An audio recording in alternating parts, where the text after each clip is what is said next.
The alarm bells rang through the human ship Harmony's edge like angry birds screaming in the morning. Captain Lee Taman jumped from his bed and ran to the control room. His bare feet slapped against the cold metal floor as he moved. "What is happening?" he asked his crew. Lieutenant Yoon Jae-won looked up from his screen. His face was white with fear. "Captain, we got a signal, a distress call." "From where?" "The Cathera system." Everyone in the room became quiet. Captain Lee felt his heart beat faster. The Cathera system. The place where monsters lived. The place where no ship ever came back.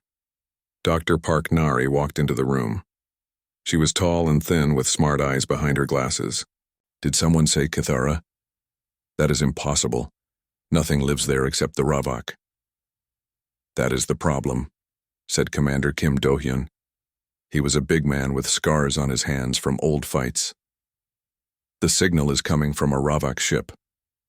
Captain Lee sat down in his chair. He knew the stories. Everyone in the galaxy knew the stories. The Ravak were death itself. They were monsters made of crystal and hate. They killed everything they saw. They ate metal and drank electricity. The Federation had put walls around their whole star system to keep them trapped. "Show me the signal," he said. The speakers filled with strange sounds. It was not like human voices or alien clicks.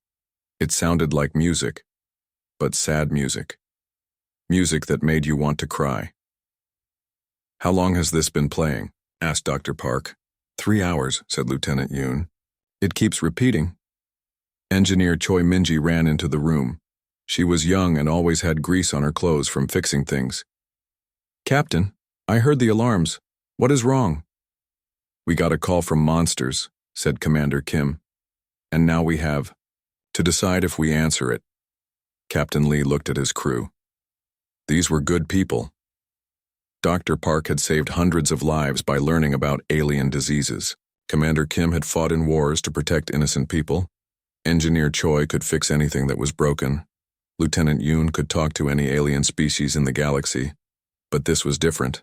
This was the Ravak. "Sir," said Dr. Park, "I need to tell you something. I have been studying the old Federation files about the Ravak. Something does not make sense." "What do you mean?" "The Federation says the Ravak are mindless killers. But this signal, it has patterns. It has meaning. Mindless killers do not make music." Commander Kim shook his head. "Music or not, they are still monsters. The Federation lost 50 ships trying to talk to them. 50 ships full of good people, who never came home." "But what if we are wrong about them?" asked Dr. Park. "What if they are not monsters? What if they are just different?" Captain Lee walked to the big window that looked out at the stars. In the distance he could see the red glow of the Cathara system. It looked angry, like a wound in space. He thought about his home on Earth. Earth was called a death world by other aliens. They said humans were crazy for living on a planet with earthquakes and storms and wild animals. But humans were not monsters. They were just tough. "Captain," said Engineer Choi, "if there is a ship in trouble, should we not help?" "That is what humans do. We help." "Even if it kills us?" asked Commander Kim. "Even then," she said. Captain Lee turned back to his crew. "Lieutenant Yoon, how long would it take to reach the Cathera system?" 2 days at full speed, sir." "And how long before the Federation notices we are gone?" 3 days, maybe 4. Dr. Park stepped forward. "Captain, if we are going to do this, we need to be smart. We cannot just fly in and hope for the best. We need a plan." "What kind of plan?" "We study the signal first, we learn what it means, maybe we can understand them before we meet them." For the next 6 hours, the crew worked together. Dr. Park and Lieutenant Yoon studied the strange music coming from the Ravak ship. Engineer Choi prepared the ship for a dangerous journey. Commander Kim checked all the weapons and shields. The signal was getting weaker. Whatever was happening to the Ravak ship, it was getting worse. "I found something," said Dr. Park. She looked excited and scared at the same time. "The signal is not random. It follows patterns like a heartbeat. But not one heartbeat, many heartbeats all slowing down." "What does that mean?" asked Captain Lee. I think they are dying. The room became quiet again. Even Commander Kim looked sad. How many of them? Asked the captain. From the signal strength, thousands. Maybe tens of thousands. Captain Lee closed his eyes. Thousands of lives. Even if they were monsters, they were still lives. And humans did not let people die if they could help it. Sir, said Lieutenant Yoon, I am getting another signal. This one is from Federation Command. Put it through. A cold voice filled the room. This is Admiral Wells to all ships in Sector 7. We have detected unauthorized signals from the Kythera quarantine zone. Any ship that enters that system will be considered contaminated and destroyed. No exceptions. The signal ended. Engineer Choi laughed, but it was not a happy laugh. Well, that makes things simple. We help the Ravak and die, or we leave them and live. There is a third choice, said Dr. Park. We help them and find a way to live. Commander Kim picked up his weapon and checked it. If we are doing this crazy thing, we do it right. Full battle gear. All shields up. And at the first sign they want to eat us, we run. Captain Lee nodded. Lieutenant Yoon set course for the Kythera system. Maximum speed. Yes, sir. Dr. Park, keep studying that signal. I want to know everything about them before we get there. Already. On it, Captain. Engineer Choi, make sure this ship can outrun anything that chases us. The engines will sing like birds, sir. Commander Kim, prepare for anything. And I mean anything. As the ship turned toward the forbidden system, Captain Lee looked at his crew one more time. They were scared. He could see it in their eyes. But they were also determined. This was why humans had earned their place among the stars. Not because they were the strongest or the smartest, but because they were brave enough to help others, even when it was dangerous. The Harmony's edge jumped to faster than light speed. Behind them, the safe parts of the galaxy grew smaller. Ahead of them waited the unknown. In the speakers, the sad music from the Ravak ship continued to play. It sounded like a song of goodbye. But maybe, if they were lucky and smart and brave, they could help it become a song of hello instead. The ship flew through the darkness toward monsters that might not be monsters at all. 2 days later, the Harmony's edge dropped out of faster-than-light speed at the edge of the Kythera system. Captain Lee Taman stared at the main screen and felt his mouth go dry. The Ravak ship was huge. It was 10 times bigger than his own, ship made of black metal that seemed to eat light. Strange crystals grew from its surface like frozen lightning. But something was wrong with it. The ship was spinning slowly, tumbling through space like a dead whale. Life signs? Asked Captain. Lee. Dr. Park Nari looked at her instruments. Thousands of them, but they are very weak. The ship has almost no power left. Any weapons pointed at us? Commander Kim Do-yun checked his screens. Nothing. They either cannot see us, or they do not care. Or it is a trap, said Engineer Choi. Minji Lieutenant Yoon Jae-hwan turned from his station. Captain, the distress signal stopped an hour ago. Now there is only silence. Captain Lee felt cold inside his chest. Silence from a ship full of dying aliens was worse than any scream. Take us closer, he ordered, but keep the shields up and engines ready to run. As they got closer to the giant ship, they could see more details. The black metal was covered in cracks. Some of the crystal growths were dark and broken.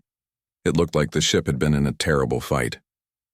There, said Dr. Park, pointing at the screen. An airlock. It looks damaged, but we might be able to connect to it. Are you crazy? Asked Commander Kim. We are not going inside that thing. We have to, said Dr. Park. If we want to help them, we need to understand what is wrong. Captain Lee thought for a long moment. His hands were shaking a little, but he tried to hide it. Dr. Park, you and Lieutenant Yoon will come with me. Commander Kim, you stay here and watch for trouble. Engineer Choi, keep the engines warm. Captain, said Commander Kim, if you go in there and do not come back, I am leaving without you. I will not lose this whole crew for monsters. Understood. They put on their spacesuits and took their weapons. The suits felt heavy and made breathing sound loud. As they walked Toward the airlock that would connect them to the Ravak ship, Captain Lee could hear his heart beating in his ears. The connection worked, but barely. Air leaked out in small whistles as they opened the door to the Ravak ship. Inside was darkness. Their helmet lights cut through the black like knives. The walls were made of the same strange crystal they had seen outside. The air felt thick and tasted like metal. "This way," whispered Dr. Park, following her scanner. "The life signs are strongest down this hall." They walked deeper into the ship. Their footsteps echoed in ways that did not sound right. The crystals on the walls seemed to pulse with their own dim light like dying stars.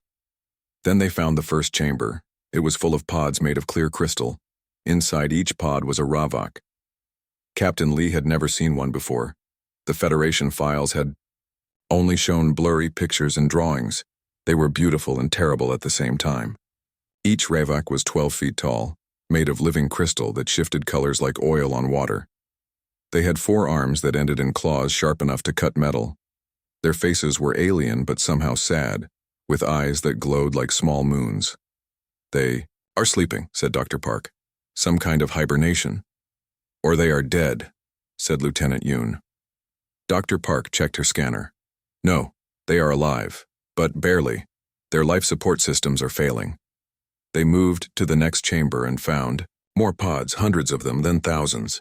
The ship was full of sleeping Ravak, all slowly dying as their ship lost power. "We need to get back," said Captain Lee. "We need to tell the others." But as they turned to leave, the lights came on. Every crystal in the chamber began to glow bright blue. The pod started opening with sounds like breaking glass. The Ravak inside began to wake up. "Run," whispered Dr. Park. They ran. Behind them they could hear the Ravak getting out of their pods. The sounds they made were not like any animal Captain Lee had ever heard. They were like music, but music made of fear and pain. The first Ravak caught up to them in the hallway. It was even bigger up close, and its claws sparkled in the light. It looked at them with glowing eyes and made a sound like a violin string breaking. Then it attacked. The Ravak moved faster than anything that big should move.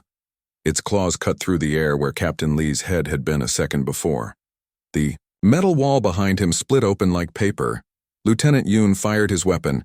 The energy beam hit the Ravak in the chest, but it only made the creature angry. It turned toward him with a sound like thunder. "Wait!" shouted Dr. Park. She threw down her weapon and began to sing. It was a Korean lullaby, something her mother had sung to her when she was small. Her voice was shaky and scared, but she kept singing. The Ravak stopped. Its glowing eyes looked at her with something that might have been surprise. The violent sounds it was making became softer, more like real music. More Ravak came down the hallway. They were all awake now, all looking at the 3 humans. But they were not attacking. They were listening to Dr. Park sing. "Keep singing," whispered Captain Lee. "Do not stop." Dr. Park sang the same lullaby over and over. The Ravak began to make sounds that matched her voice. Not the same words, but the same feeling. It was like they were trying to sing along. Slowly, very slowly, the 3 humans backed toward their ship. The Ravak followed them, but they did not attack. They just listened and made their own music. When they reached the airlock, Dr. Park was crying and singing at the same time. The Ravak watched as the humans went back to their own ship. Some of them touched the walls with their claws, making soft ringing sounds. Back on the Harmony's edge, everyone was waiting. "What happened?" asked Commander Kim. "We heard weapons fire." "They attacked us," said Captain Lee. "But then, something strange happened." Dr. Park sat down hard in a chair. She was still shaking. "They were not trying to kill us. They were trying to talk to us." "What do you mean?" "The sounds they make. It is not just noise. It is language. Music language. When I sang, they understood that I was not trying to hurt them." Lieutenant Yoon nodded. "The violent sounds came first, but when Dr. Park sang, they changed. They became gentle." Engineer Choi looked confused. "So they talk by singing?" "Not exactly singing," said Dr. Park. "More like emotional music. They share feelings through sound. When they attacked us, they were probably scared and confused. When I sang a peaceful song, they became peaceful too. Captain Lee looked at the Ravak ship on the screen. He could see shapes moving in the windows now. The Ravak were awake and watching them. So what do we do now? We learn their language, said Dr. Park. We figure out what they need. And if we cannot help them? Dr. Park looked at him with serious eyes. Then thousands of intelligent beings will die while we watch, and we will have to live with that for the rest of our lives. Commander Kim checked his weapons again. Or they will kill us all and nobody will have to live with anything. They could have killed us already, said Lieutenant Yoon. They are fast and strong, but they stopped when they heard music. That means something. Captain Lee made his decision. Dr. Park, Lieutenant Yoon, I want you to work together. Learn how to talk to them. Find out what they need. And if the Federation comes, we worry about that when it happens. As the crew got to work, Captain Lee stared at the alien ship. Inside were thousands of beings that everyone in the galaxy feared. But maybe fear was just misunderstanding. Maybe the monsters were just people who spoke a different language. He hoped they would live long enough to find out. For 3 days, Dr. Park Nari and Lieutenant Yoon Jae-won worked without sleep. They listened to the sounds from the Ravak ship and tried to understand them. The sounds were like music, but music that told stories. Captain Lee Taemin found them in the communication room surrounded by papers and empty coffee cups. Any progress? He asked. Dr. Park looked up with tired eyes. Yes, but it is strange. The Ravak do not use words like we do. They share emotions directly through sound vibrations. What kind of emotions? Pain, fear, loneliness, but also love. They love each other very much. Lieutenant Yoon played a recording. The sound was like a sad song that made everyone in the room feel heavy inside. This is the sound they make when one of them dies. We have heard it 47 times in the last 3 days. Captain Lee felt sick. 47 deaths while they tried to learn the language. But we also learned something good, said Dr. Park. They remember me. The one who attacked us first? He keeps making sounds that match my lullaby. I think he is trying to say hello.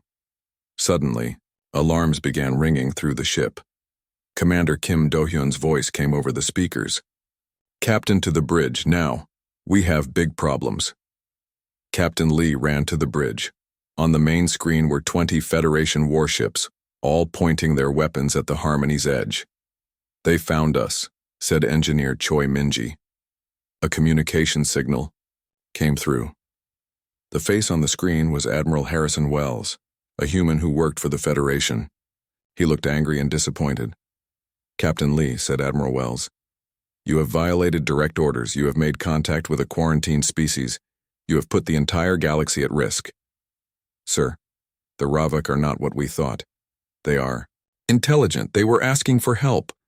They are killers, Captain. Monsters that have destroyed 50 Federation ships. I am ordering you to withdraw immediately. What about the Ravak? They are dying. Admiral Wells's face became cold. Good. That is the point. Step away from that ship, Captain. That is an order. The signal ended. 20 ships against 1. Captain Lee knew they could not fight and win, but then something unexpected happened. The Ravak ship began to move. It was still badly damaged, but somehow they had gotten the engines working. The giant ship moved between the human ship and the Federation fleet. They are protecting us, whispered Dr. Park. A new sound came from the Ravak ship. It was not music this time. It was like the roar of an angry ocean, but with harmony underneath. Even through the ship's walls, it made everyone feel brave and strong. What are they saying? Asked Captain Lee. Lieutenant Yoon checked his translation work. I think they are saying family. They think we are part of their family. Now, Admiral Wells appeared on the screen again. His face was white with fear. Captain Lee, what have you done? The Ravak are acting differently. They have never protected another ship before. Before Captain Lee could answer, another voice joined the conversation. It was Counselor Rix Tenthari, one of the Federation leaders. He looked like a giant fish, with many arms. Admiral Wells is correct, said the counselor. This is an unprecedented situation. The Ravak have never shown protective behavior toward other species. This changes everything. Changes it how? Asked Captain Lee. It makes them even more dangerous. A species that can form alliances with others must be eliminated completely. Dr. Park stepped forward. Counselor, with respect, you are wrong. The Ravak are not dangerous because they want to hurt people. They are dangerous because they try to love people but they do not know how. Explain. They communicate through emotion. When they met other ships, they tried to share their feelings, but their emotions are too strong for most species to handle. What you called attacks were really attempts to make friends. The counselor's many eyes blinked. That is impossible. Let me prove it, said Dr. Park. Let me show you. Against Captain Lee's wishes, Dr. Park opened a communication channel to the Ravak ship. She began to sing the same lullaby that had saved their lives before. The response was immediate. The angry ocean sound from the Ravak ship became gentle. It became like a chorus of voices singing together, all in harmony. They are singing back, said Lieutenant Yoon. They learned the song. They are trying to sing it the way Dr. Park does. On the Federation ships, alarms began ringing. Admiral Wells looked terrified. The Ravak are doing something to our systems, some kind of harmonic interference. But Engineer Choi was smiling. They are not attacking your systems. They are trying to sing to you too. Your ship computers are picking up their songs and trying to play them. Across the Federation fleet, every speaker began playing the same lullaby, sung in Ravak harmonics. It was beautiful and strange and a little scary. Turn it off, shouted Admiral Wells. I cannot, said his engineer. The signal is too strong, but it is not damaging anything. It is just the music. Captain Lee had an idea. Dr. Park, can you teach them other songs? Happy songs? I can try. Dr. Park began singing a Korean children's song about friendship. The Ravak picked it up quickly, adding their own harmonies. Soon the song was playing on every Federation ship. Some of the Federation crews began to smile. The song made them feel good, like they were safe and loved. This is a trick, said Counselor Rix Tenthari. They are trying to control our minds. No, said Dr. Park. They are trying to be friends. This is how they say hello.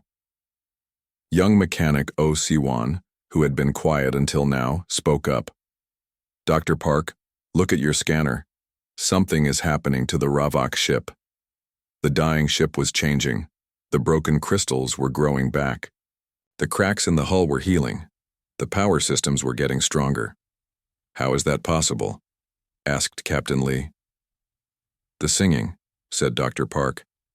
They get energy from emotional harmony. Being connected to us, sharing feelings. It is healing them. Lieutenant Yoon was reading his instruments with excitement. Captain, they are trying to send us technical information. Ship designs, star maps, scientific data. They want to share everything they know. It is a trap, said Admiral Wells. Do not accept any data from them. But it was too late. The information was already coming through. Engineer Choi looked at the technical specifications with wide eyes. Captain, this technology is incredible. They can build ships that heal themselves. They can create energy from sound. They can change the structure of planets. Counselor Rix Tenthari's voice became very quiet and very dangerous. Admiral Wells, prepare the harmonic disruptor weapon. If these species learn to work together, they will become too powerful to control. Sir, the harmonic disruptor will kill both the humans and the Ravak. That is acceptable. The peace of the galaxy requires that no species becomes dominant through cooperation. Captain Lee felt ice in his stomach. The Federation was not trying to protect the galaxy from monsters. They were trying to protect their own power by keeping everyone else weak and alone. Dr. Park, he said quietly, can you tell the Ravak what is about to happen? She tried, using a combination of singing and gestures. The response from the Ravak ship was immediate and clear, even though it was in their musical language. Lieutenant Yoon translated, They say they understand. They say they will not let their new family be hurt. The Ravak ship moved closer to the Harmony's edge. Its crystals began to glow brighter than they had before. Other sounds joined the singing. Deep, powerful harmonics that made space itself seem to vibrate. "What are they doing?" asked Admiral Wells. Engineer Choi checked her instruments. "They are matching their ship's frequency to ours. If the Federation attacks us, they will have to attack the Ravak too." "They are protecting us again," said Dr. Park, "even though they know it might kill them." Captain Lee looked at his crew. These aliens, these supposed monsters, were willing to die to protect humans they had just met. They had accepted the crew of the Harmony's Edge as family, and they would fight to keep that family safe. "Admiral Wells," said Captain Lee, "if you fire that weapon, you will be committing murder. Not just of monsters, but of people who are trying to save us." "That is not your decision to make, Captain." The Federation ships began to charge their weapons, but as they did, something else appeared on the sensors. More ships, coming fast from the direction of Earth. "This is Captain John Heok of the colony ship New Seoul," came a new voice. "We are responding to Dr. Park's sister's emergency call. Any hostile action against human civilians will be considered an act of war against Earth." The situation had just become much more complicated and much more dangerous. Captain John Heok's ship was not alone. Behind the New Seoul came 12 more human vessels, all full of families and children heading to start new colonies. They had not expected to find a war. "Captain Lee," said Captain John over the communication system. "Ambassador Lee Jiwoo asked us to check on you. She said you might need help." Captain Lee Taman smiled for the first time in days. Ambassador Lee Jiwoo was Dr. Park Nari's sister, and one of the smartest diplomats in human space. "We need more than help," said Captain Lee. "We need a miracle." Admiral Wells looked angry on the main screen. His 20 Federation warships were now facing 13 human ships plus the giant Ravak vessel. The odds were more even, but still dangerous. "Captain John, you will withdraw immediately," ordered Admiral Wells. "This is a Federation operation. Earth has no authority here." "Actually," came a new voice, "Earth has every authority to protect its citizens." Ambassador Lee Jiwoo appeared on screen. She was older than Dr. Park, with gray hair and kind eyes that missed nothing. "Admiral Wells, under Federation law, any human ship in distress must be aided by other human vessels. Captain Lee sent a distress call 4 hours ago."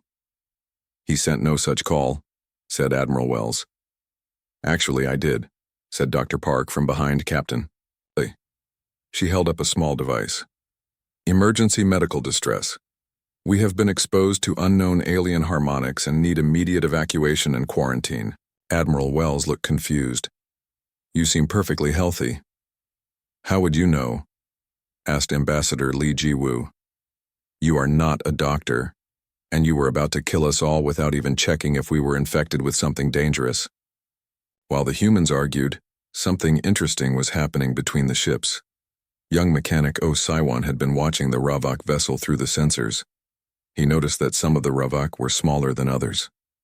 "Dr. Park," he said quietly, "I think some of those Ravak are children." Dr. Park looked at her scanner. "You are right. The smaller ones have different brain patterns. They are juveniles." "Are they in danger too?"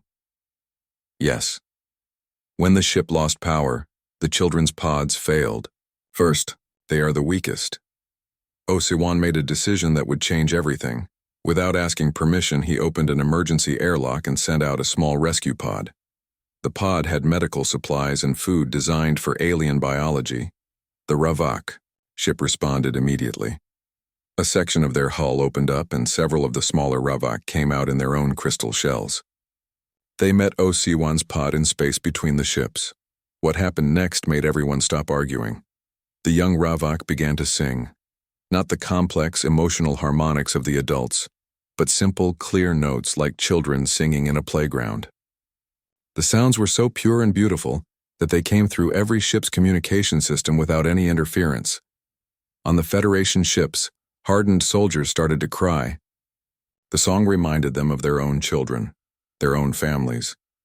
It was impossible to think of these singing creatures as monsters. By the stars, whispered Admiral Wells. They are just children. The young Ravak and Osiwan's pod worked together to transfer the medical supplies, but something else happened too. The young Ravak began to copy the sounds of the human equipment. They learned the beeping of the medical scanners and turned it into music. Osiwan, watching through the pod's cameras, began to hum along with them. The young Ravak heard him and changed their song to match his humming. Soon, human and Ravak children were making music together in the darkness of space. They are learning from each other, said Engineer Choi Minji with wonder in her voice. Dr. Park was studying her instruments. It is more than learning. The Ravak children are getting stronger just from interacting with Osiwan. And look at this, his stress levels are dropping. Their music is making him calmer and healthier.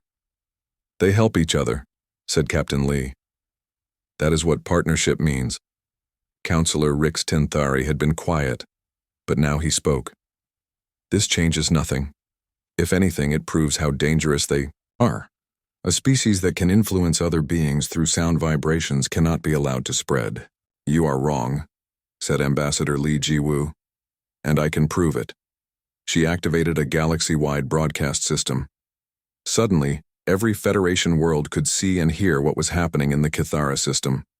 People of the galaxy, she said, you are seeing something that has never happened before. Two species that everyone said were too dangerous to exist are working together to save lives. Human children and Ravak children are making music together in space.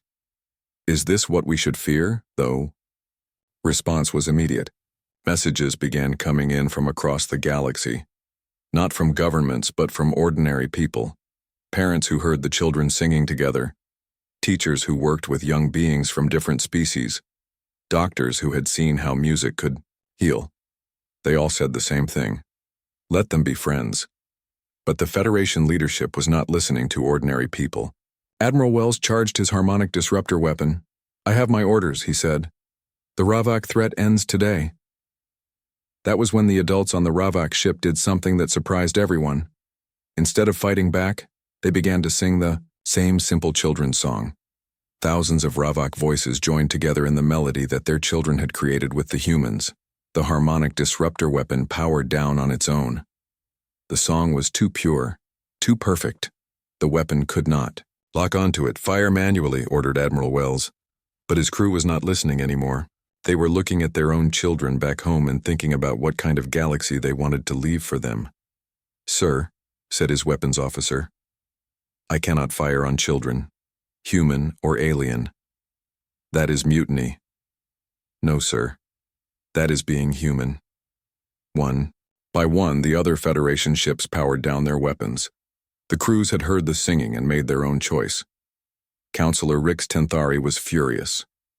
Admiral Wells, if you will not destroy them, I will do it myself. His ship, larger than all the others, began to charge a different kind of weapon. This one would destroy everything in the system. But the Ravak had one more surprise.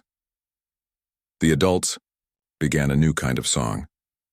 This one was not for communication or healing. This one was for building. The crystals on their ship began to grow and change. Metal flowed like water. Technology reformed itself according to the harmony. In minutes, the dying Ravak ship became something new. It was still a ship, but also a space station, a factory, and a living thing all at once. And it was beautiful. Impossible, whispered Engineer Choi. They rebuilt their entire ship with just sound.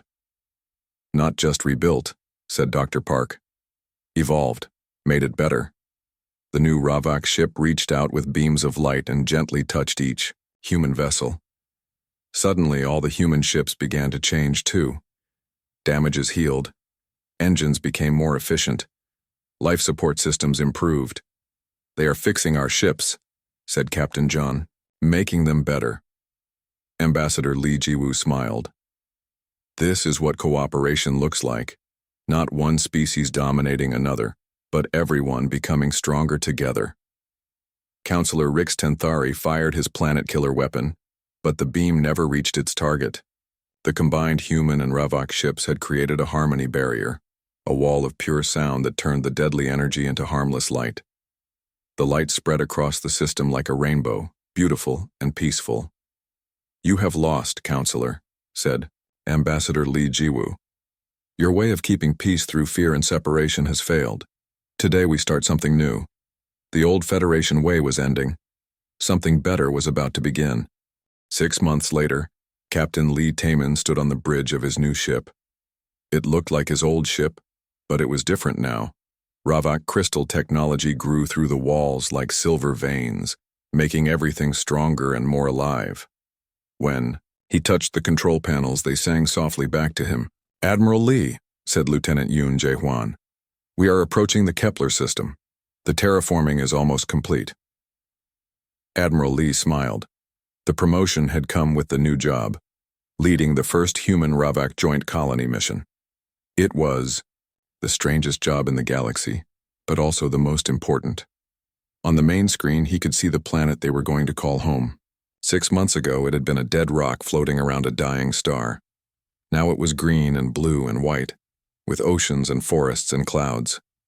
The Ravak had sung it back to life. "Life signs?" he asked.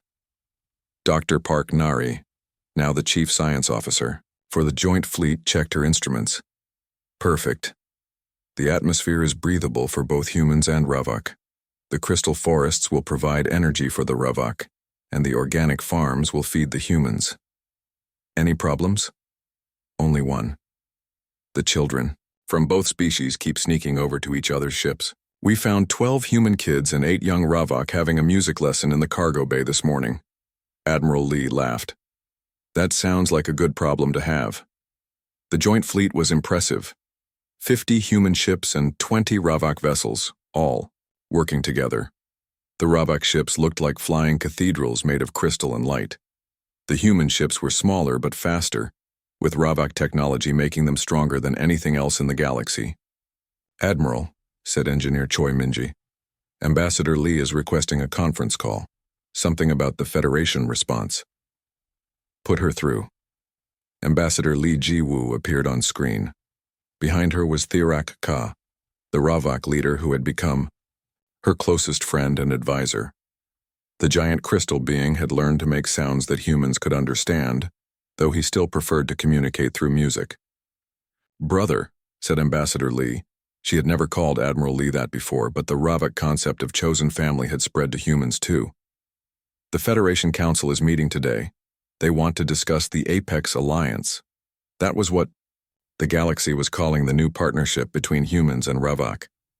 Other species were starting to ask if they could join too. "What kind of discussion?" asked Admiral Lee. Thirak Ka made a sound like wind chimes mixed with ocean waves. Dr. Park translated. "He says the Federation is scared. 12 more species have asked to form their own partnerships. The old way of keeping everyone separate is breaking down." "Is that bad?" "For the Federation leadership, yes. For everyone else?" Ambassador Lee smiled. "Look at this." The screen showed a space station orbiting Earth, but it was not like any station ever built before. Parts of it were clearly human, metal and glass and straight lines. Other parts were Ravak, flowing crystal and organic curves. The two styles merged together perfectly, creating something that was more beautiful than either species could have built alone. "The children designed it," said Ambassador Lee. "Human and Ravak children working together. They call it Harmony Station. It will be the new center for interspecies cooperation." Admiral Lee felt proud and happy. The children who had sung together in space 6 months ago were now planning the future of the galaxy. "Admiral," said Commander Kim Do-hyun, "we have a visitor." On the screen appeared someone Admiral Lee had not expected to see again. Admiral Wells, the Federation officer who had tried to destroy them. "Admiral Lee," said Wells, "I am requesting permission to join your colony mission." "Why would you want to do that?" Wells looked older and tired. "Because I was wrong. Because I spent 30 years serving a system that kept people apart instead of bringing them together. Because I want to see what the galaxy looks like when we stop being afraid of each other." "What about your Federation rank?" "I resigned." The Federation Council wanted me to develop new weapons to fight the Apex Alliance. I told them I would rather become a farmer on your new world than a builder of weapons. Admiral Lee looked at his crew. Dr. Park nodded. Engineer Choi shrugged with a smile. Commander Kim, who had never trusted anyone from the Federation, thought for a long moment, and then nodded too. "Welcome to the family, Farmer Wells," said Admiral Lee. The next few hours were busy. Ships landed on the new planet in perfect coordination. Humans and Ravak worked together to build the first settlements. The Ravak sang the foundations into existence, and the humans built the structures on top. Children from both species ran through the construction sites, playing games that mixed human creativity with Ravak harmony. That evening, Admiral Lee walked through the new town. Human houses sat next to Ravak crystal gardens. The air was full of the sounds of construction, conversation, and music. At the center of town was a large open space where both species gathered to share food and songs. He found Osiwan teaching a group of young Ravak how to use human tools. The young man had become something like a cultural ambassador, helping both species understand each other better. "How is it going?" asked Admiral Lee. "Look at this," said Osiwan.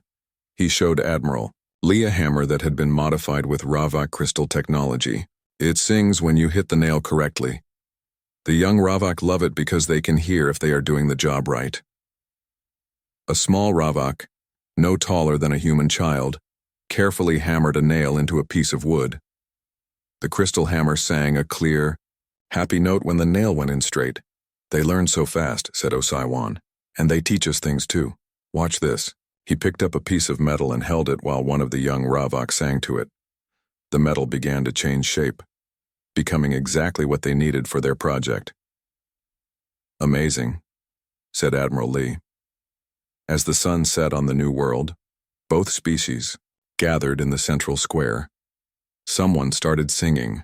Admiral Lee could not tell if it was human or Ravak. Soon everyone joined in. The song had no words, but everyone understood what it meant. It meant home. It meant family. It meant hope. Dr. Park found Admiral Lee at the edge of the gathering. "Remember when we were terrified to answer their distress call?" "Best decision we ever made," said Admiral Lee. "The Federation wants to negotiate," said Dr. Park. "Ambassador Lee says they are ready to discuss changing their policies." "Good. But we do not need their permission to be friends." Above them, the stars were coming out. Some of those stars had planets where other species lived. Maybe some of them were also ready to stop being afraid and start making friends. A young human girl ran up to them, followed by a small Ravak who moved like a crystal spider. They were playing some kind of game that involved music and light. "Admiral," said the girl, "Sinka and I made a new song. Want to hear it?" Of course. The girl hummed a simple melody while the young Ravak created light patterns that danced in time with the music. It was beautiful and joyful and completely new, something that could only exist when two different kinds of minds worked together. "What is the song about?" asked Dr. Park. "It is about tomorrow," said the girl. "About all the new friends we are going to make." The young Ravak made a sound like crystal bells agreeing. Admiral Lee looked up at the stars again. Somewhere out, there were more species who had been told they were too dangerous, too different, too scary to have friends. But if humans could make friends with the Ravak, they could make friends with anyone. "Tomorrow?" he said quietly. "Yes, I think tomorrow is going to be very interesting." The music continued late into the night, human voices and Ravak harmonics, mixing together under alien stars. It was the sound of a new kind of civilization being born, one built not on fear or control, but on friendship and cooperation. The galaxy would never be the same, and that was exactly what they had hoped for.